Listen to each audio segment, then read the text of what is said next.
Okay okay right, one by one మాట్లాడదాం. మనతోటి కారుమంచి రమేష్ గారు కూడా జాయిన్ అయ్యారు వైఎస్ఆర్సీపీ నుంచి. మేడం విజయశేఖర రెడ్డి గారితో మాట్లాడదాం టీడీపీ నుంచి. విజయశేఖర రెడ్డి గారు గుడ్ ఈవినింగ్ అండి. గుడ్ ఈవినింగ్ సార్, అందరికీ కూడా నమస్కారం. సిద్ధమయ్యారా స్థానిక సంస్థలకి? సార్ ఖచ్చితంగా ఈరోజు తెలుగుదేశం పార్టీ, జనసేన, బీజేపీ కూటమి, ఎన్డీఏ అలయన్స్ గవర్నమెంట్ ఏదైతే నడుస్తోందో చంద్రబాబు నాయుడు గారి ఆధ్వర్యంలో అత్యంత వేగంగా వచ్చే 2-3 నెలల్లోనే ఈ ఎలక్షన్స్ అన్నిటిని కూడా పూర్తి చేసి ఆ రకంగా మనకు సెంట్రల్ గవర్నమెంట్ నుంచి రావాల్సిన ఏదైతే ఫండ్స్ ఉన్నాయో ఈ స్థానిక సంస్థలకు నిధులు కావచ్చు, లేదంటే రకరకాల మనకు రావాల్సిన ఏదైతే ఫండింగ్ ఉందో అదంతా కూడా మనకి సకాలంలో రాష్ట్రానికి అందేలా, ప్రజలకు అందుబాటులో ఉండేలా చేయడానికి సార్ ఈరోజు ప్రభుత్వం అన్ని చర్యలు తీసుకుంటుంది.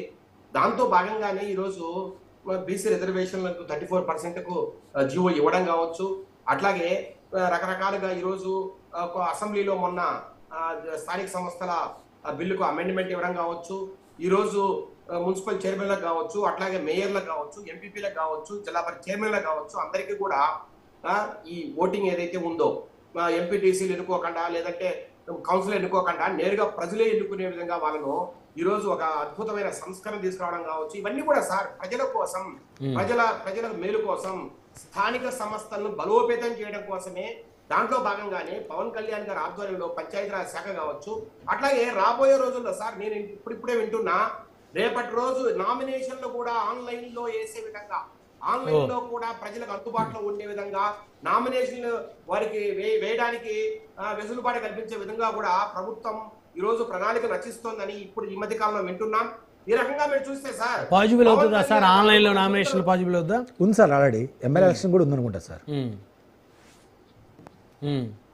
ఓకే, కంటిన్యూ చేయండి సార్. ఇప్పుడు ఈ రోజు మీరు చూస్తే పవన్ కళ్యాణ్ గారి ఆధ్వర్యంలో ఈ స్థానిక సంస్థలకు ఒక నూతన ఉత్తేజం కలిగించడానికి, అట్లాగే రాబోయే రోజుల్లో మరింతగా బలోపేతం చేయడానికి కూడా ఈ రోజు కూటమి సర్కారు ప్రయత్నం చేస్తోంది సార్. కానీ కొన్ని ఈ మధ్య కాలంలో మనం కొన్ని చూస్తే బీసీ రిజర్వేషన్ల మీద తాండవ యోగేష్ అనే ఈ వైసీపీకి సంబంధించిన ఒక లాయర్ కావచ్చు, అడ్వకేట్ కావచ్చు, ఆయన హైకోర్టు తలుపు తట్టడం కావచ్చు, అట్లాగే సార్ లేళ్ల అప్పిరెడ్డి ఎవరైతే ఇలా కార్యాలయ కార్యదర్శి ఉన్నారో ఎమ్మెల్సీ లేళ్ల అప్పిరెడ్డి సార్ పూర్తయిన తర్వాతనే సార్ ఏదైతే నడుస్తోందో కార్యక్రమం అది పూర్తయిన తర్వాత ఎలక్షన్ నడపాలని ఆయన గొప్పగా హైకోర్టుకి వెళ్ళడం.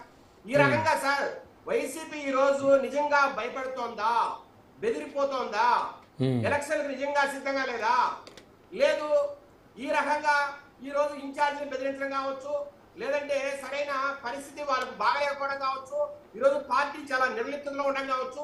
మీరు ఒకసారి చూడండి సార్, ఒకప్పుడు ఏం చెప్పాడు సార్ జగన్మోహన్ రెడ్డి గారు, జీవో నెంబర్ 34 తీసుకొచ్చి 2020లో ఆ రోజు 5 లక్షల నుంచి 20 లక్షల వరకు పారితోషికాలు అందజేసి రకరకాలుగా ఆ రోజు ఏకగ్రీవాలు కావాలా, గాంధీజీ కళ్ళ కన్నా స్వరాజ్యం కోసం, పచ్చని పల్లెసీమల కోసం, శాంతి సౌభాగ్యాల కోసం ఈ గ్రామాలన్నీ కలకలాడాలా, వర్గ పోరాటం లేకుండా శాంతి పరిడమిల్లడానికి అద్భుతంగా ఏకగ్రీవాలు జరగాలని చెప్పిన వ్యక్తి ఈ రోజు వాళ్ళ ఇన్ఛార్జీలతో మీటింగ్ పెట్టుకొని మీరు ఎక్కడైనా ఏకగ్రీవాలు జరిగితే మీకు టికెట్ ఉండదని ఆయన ఈ రోజు బెదిరిస్తున్న పరిస్థితిని చూస్తే మాట తప్పను మనమ తిప్పనని చెప్పి ఆయన బ్రాండ్ అంబాసిడర్ గా చెప్పుకునే జగన్మోహన్ రెడ్డి గారు ఈ రోజు ఇంత యూటర్న్ తీసుకోవడం, ఒక 180 డిగ్రీస్ టర్న్ తీసుకోవడం కావచ్చు, లేదంటే సార్ ఈ రకంగా అంటే ఆయన అధికారంలో ఉంటే ప్రజాస్వామ్య సూత్రాలు గుర్తురావు, అట్లాగే అధికారం లేనప్పుడు మాత్రం స్వప్రయోజనాలు గుర్తొస్తాయి.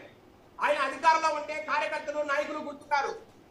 మేము ఇప్పుడు మన వాళ్ళే సర్పంచులు ఉన్నారే, మన వాళ్ళు ఎంపీపీలు ఉన్నారే, మన వాళ్ళు చైర్మన్లు ఉన్నారే, వాళ్ళ నిధులు వాళ్ళకి ఇవ్వాలా, వాళ్ళ అధికారాలు వాళ్ళకి ఇవ్వాలా, వారితో పని చేయించుకోవాలా, వారికి గౌరవం ఇవ్వాలనే మాట ఎక్కడైనా చేశారా సార్? అదే ఈ రోజు మళ్ళా దానికి ఆపోజిట్ గా ఏ రకంగా మాట్లాడతారు సార్? ఆ రోజు అధికారంలో ఉన్నప్పుడు లెక్క లేకుండా మాట్లాడాడు, ఈ రోజు నైతిక విలువల గురించి మాట్లాడుతున్నారు. ఆ రోజు తన అధికారంలో ఉన్నప్పుడు ఏ రకంగా దౌర్జన్యం చేశాడు, ఈ రోజు మాత్రము చంద్రబాబు నాయుడు గారు అకృత్యాలు చేస్తారు, దౌర్జన్యాలు చేస్తారు, అరాచకాలు చేస్తారు. ఈ రోజు చంద్రబాబు నాయుడు గారు నిందించడం మాట తప్పదు మనమ తిప్పరని ఈ పెద్ద మనిషి మాజీ ముఖ్యమంత్రి వర్యులు జగన్మోహన్ రెడ్డి గారు ఏ రకంగా బ్రాండ్ అంబాసిడర్ ప్రజలు ఆలోచించాలి. ఈ రోజు సరే ఒక్క నిమిషం విజయశేఖర రెడ్డి గారు, జగన్మోహన్ రెడ్డి గారు మారారా మారలేదా, గతంలో ఏం చేసినా పక్కన పెడితే మనం స్థానిక సంస్థ గురించి మాట్లాడదాం. అసలు ముందు మీకు మీ పార్టీలు ఎవరికి ఎన్ని సీట్లు అనేది అసలు ఒక నిర్ణయం జరిగిందా? ఎందుకంటే విజయవాడ మాకు కావాలని జనసేన అంటుంది, టీడీపీ అడుగుతూ ఉంది. రాజమండ్రి మాకు కావాలని టీడీపీ అడుగుతుంది, బీజేపీ అడుగుతుంది.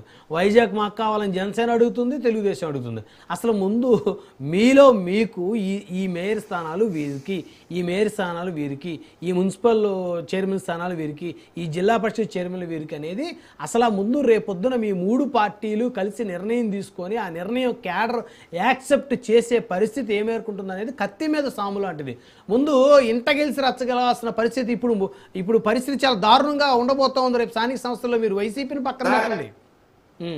సార్ మేము ఇంటా గెలుస్తాం, రచ్చా గెలుస్తాం సార్. మాకు ఎక్కడ బాధలు లేవు, ఇబ్బందులు లేవు, పొరపక్షాలు లేవు, విభేదాలు లేవు సార్. ఏ రకంగా అయితే 2024 ముందర చంద్రబాబు నాయుడు గారు, పవన్ కళ్యాణ్ గారు, బీజేపీ వారు కూర్చొని ఒక ఒప్పందానికి వచ్చి ఏ రకంగా ముందుకెళ్లి పోటీ చేశారు సార్, ఆ రోజే చాలా వరకు కూడా రకరకాలుగా అవగాహన వచ్చారు సార్. నెక్స్ట్ స్థానిక సంస్థలు ఏ రకంగా ముందుకెళ్లాలా, లేదంటే ఎమ్మెల్సీలు ఏ రకంగా పంచుకోవాలా, లేదంటే రాజ్యసభ సభ్యులు ఏ రకంగా పంచుకోవాలా, రెండోది మినిస్టర్లు కావచ్చు, కార్పొరేట్ చైర్మన్లు కావచ్చు, రకరకాల రామినేట్ పోస్టులు ఏ రకంగా అందుబాటులో అందరికీ షేర్ అవ్వాలని చెప్పే విషయంలో కొంత అవగాహన ఆల్రెడీ ఉంది సార్.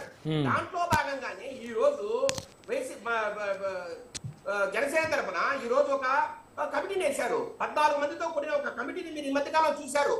వారు సార్ అన్ని జిల్లాల్లో తిరిగి అక్కడ క్షేత్రస్థాయి పరిస్థితుల్ని వారు మదింపు చేసి జనసేన ఎక్కడెక్కడ బలంగా ఉంది, ఏ ప్రాంతాల్లో ఏ జిల్లాల్లో ఎక్కడ బలంగా ఉంది, ఎక్కడెక్కడ మనకు పట్టుంది, ఎక్కడెక్కడ మన నాయకులు మేము పోటీ చేయాలని అడుగుతున్నారు, ఆ రకంగా ఆ పరిస్థితులని బేరీజు వేసుకొని మదింపు చేసుకొని ఒక రిపోర్టు ఎప్పుడైతే పవన్ కళ్యాణ్ గారు కేరళ నుంచి ఆంధ్రాకి వస్తారో ఒక రిపోర్టు ఇచ్చే పరిస్థితి మనం చూడబోతున్నాం.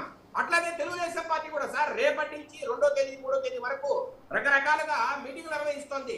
తమ ఇన్ఛార్జీలతో, మినిస్టర్లతో, ఎమ్మెల్యేలతో రకరకాలుగా మీటింగ్లు నిర్వహిస్తూ మన పరిస్థితులు ఏంటి, ఎక్కడెక్కడ మనం అవగాహన చేసుకోవాలా, ఎక్కడెక్కడ మన పార్టీ బలంగా ఉంది, ఎక్కడెక్కడ మనం పోటీ చేయాలని వీళ్ళు కూడా ఒక రిపోర్ట్ తయారు చేసుకుని అట్లాగే బీజేపీ వారితో కూడా చర్చించి ఒక అవగాహన వచ్చే పరిస్థితి సార్. ఇంకా కనీసం నోటిఫికేషన్ కూడా రాలేదు. నోటిఫికేషన్ రాకముందే మీరు ఏ దాన్ని పంచుకున్నారు, ఏ మేయర్ ఎవరు పోటీ చేయబోతున్నారు, ఏ మున్సిపాలిటీ ఎవరు చేయకపోతున్నారు, ఎక్కడైనా ఒక అంగీకారం వచ్చే పరిస్థితి ఉంటుందా సార్? ఎప్పుడైతే ఎలక్షన్ ప్రాసెస్ స్టార్ట్ అవుతుందో అప్పుడు మాట్లాడుకుంటారా, నోటిఫికేషన్ వస్తుందో, ఎప్పుడైతే నాయకుల్లో ఒక కదలిక వస్తుందో, ఇప్పుడు రాలేదా కదలక లేదా, ఎవరి పరిస్థితి ఎలా ఉందని కూర్చొని మాట్లాడతారు తప్పితే కాదండి ఇప్పుడు కదలక లేదా, 2 నెలల ముందు ఇప్పుడు లేదా కదలక ఒక మ్యాప్ ఫైనల్ చేసే పరిస్థితి ఎక్కడే ఉంటుందా సార్? సార్ నేను అంటున్నా అసలు సార్ మాకు ఇది ప్రజాస్వామ్య దేశం, మా ఎన్డీఏ అలయన్స్ ఒక ప్రజాస్వామ్య కూటమిది కాబట్టి సార్ ఇక్కడ ఎక్కువ మంది అడుగుతున్నారు. తెలుగుదేశం నుంచి ఒక పక్క, జనసేన ఒక పక్క, బీజేపీ నుంచి ఒక పక్క చాలా మంది. లాస్ట్ గవర్నమెంట్ లో ఎందుకు అడగలేదండి ఎక్కువ మంది పోటీ చేయడానికి? ఎక్కడండి లాస్ట్ వైసీపీ గవర్నమెంట్ లో మీ పార్టీ వాళ్ళు ఎక్కువ మంది ఎందుకు అడగలా పోటీ చేయడానికి? సార్ ఒకటి ఎక్కడైనా సరే ప్రతి కాన్స్టిట్యున్సీలోనూ ప్రతి గ్రామంలోనూ తెలుగుదేశం నాయకులు పోటీ చేయడానికి ముందుకు వచ్చారు. కానీ మీరేం చేశారు? వైసీపీ నాయకులు ఏం చేశారు? పోలీసులు అడ్డ పెట్టుకున్నారు, వారి నామినేషన్ పేపర్లు ఇచ్చారు, వారి మీద భౌతిక దాడులు చేశారు, వారిని బలవంతం ఏకగ్రీవాలు చేశారు. పూర్తిగా సార్ ఇలా బలవంతం ఏకగ్రీవాలు చేసి అయ్యా నా సంక్షేమ పరిపాలనకు ప్రజలిచ్చిన అద్భుతమైన సర్టిఫికెట్ అని ఆ రోజు డంకా బగాయించి సంకలు గుర్తుకున్న జగన్మోహన్ రెడ్డి గారు మనం చూడలేదా? దాన్ని ఎలక్షన్ అంటారా? ఆ రకంగానే స్థానిక సంస్థల ఎలక్షన్లు ఏ రాష్ట్రంలో జరిగాయా sir? Nimmagadda Ramesh Kumar election commissioner అయిన నిమ్మగడ్డ రమేష్ కుమార్ ని ఎంత ఇబ్బంది పెట్టారు సార్? 5 సంవత్సరాలు ఒక ఎలక్షన్ కమిషన్ పనిచేయాలని రాజ్యాంగంలో రాస్తే మీరు 3 సంవత్సరాలకే దాన్ని కుదించి నిమ్మగడ్డ రమేష్ కుమార్ ని గెంటేసే పరిస్థితిని ఆ రోజు హైకోర్టు అడ్డుకోలేదా? ఆయన పెట్టిన షెడ్యూల్ ని ఏ రకంగా అయితే పంచాయతీలకు, ఎంపీపీలకు ఆయన షెడ్యూల్ ఇస్తే 2021 ఫిబ్రవరిలో మేము మీతో సహకరించము, ఎలక్షన్ కమిషన్ ఏం చెప్పినా ఈ ప్రభుత్వం పనిచేయదని మీరు తెగేసి చెప్తే మళ్ళా ఆయన హైకోర్టుకు పోయి ఆ రకమైన షెడ్యూల్ కు మిమ్మల్ని పూర్తిగా మమేకం చేసి ఆ రోజు ఎలక్షన్ చేసిన పరిస్థితి. ఇలాంటి ప్రభుత్వాన్ని, ఇలాంటి ఏకపక్షమైన ప్రభుత్వాన్ని, ఇలాంటి దారుణమైన ప్రభుత్వాన్ని ఏ రోజైనా చూసావా సార్? మన రాష్ట్ర చరిత్రలో కావచ్చు, దేశ చరిత్రలో కావచ్చు, ఎలక్షన్ కమిషనర్ ని ఇంతగా అవమానాలు పాలు చేసి, ఇంతగా అకృత్యాలు చేసి, అతన్ని హింసించి బయటికి గెంటేసే పరిస్థితి తెచ్చి అతను ఇచ్చిన ఎలక్షన్ షెడ్యూల్ ను పూర్తిగా తుంగలో తొక్కి పూర్తిగా రాజ్యాంగాన్ని భ్రష్టు పట్టించిన వైఎస్ జగన్మోహన్ రెడ్డి గారి వారి పరిపాలన గురించి అసలు మాట్లాడుకోగలమా సార్? ఈ రకంగా ఓకే, వాళ్ళు ఓకే. చేసి చంద్రబాబు నాయుడు గారు సార్ 1996, 95లో ఏ రోజైతే ముఖ్యమంత్రి అయ్యారో సార్ అసలు బీసీ రిజర్వేషన్ ఇచ్చింది ఎవరు సార్? మొట్టమొదటిగా 1984లో ఎన్టీ రామారావు గారు 20% రిజర్వేషన్ ఇస్తే 1995లో మొట్టమొదటిసారిగా చంద్రబాబు నాయుడు గారు 36% దాన్ని పెంచి ఆ రోజు బీసీ రిజర్వేషన్ స్థానిక సంస్థలు ఇచ్చినట్లయితే చంద్రబాబు నాయుడు కదా. 1990లో కావచ్చు, 2001లో కావచ్చు 34% రిజర్వేషన్ ఇస్తే బీసీలకు ఆ తర్వాత కాలంలో రాజశేఖర రెడ్డి గారు కావచ్చు, లేదంటే కిరణ్ కుమార్ రెడ్డి గారు కావచ్చు, లేదంటే చాలా మంది దాన్ని ఫాలో అవుతూ వచ్చారు. ఎప్పుడైతే 2010లో ఎప్పుడైతే doctor K Krishnamurthy versus union of India ఏదైతే సుప్రీంకోర్టులో కేసు నడిచిందో, ఏదైతే 5 సభ్యుల ధర్మాసనం రకరకాలుగా ఈ ట్రిపుల్ టెస్ట్ రిక్వైర్మెంట్స్ ఏదైతే పెట్టిందో, ఎప్పుడైతే 50% ఈ రిజర్వేషన్ పెంచకూడదని క్యాప్ పెట్టిందో అక్కడ నుంచి ఓకే. సమస్యలు స్టార్ట్ అయ్యాయి. రైట్, వన్ బై వన్ మాట్లాడదాం.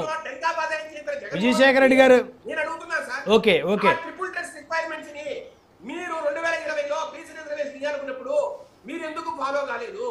ఎందుకు డెడికేషన్ కమిషన్ మీరు పెట్టలేదు? ఓకే. ఎందుకు కులగణన చేయలేదు? విజయశేఖర రెడ్డి గారు వన్ బై వన్ మాట్లాడదాం. లేదంటే రాజకీయ సర్వే మీరు ఎందుకు బీసీ చేయలేదు? రిజర్వేషన్ అంశం మళ్ళీ మాట్లాడదాం, దయచేసి ఆగండి. డిబేట్లో ఒక షార్ట్ బ్రేక్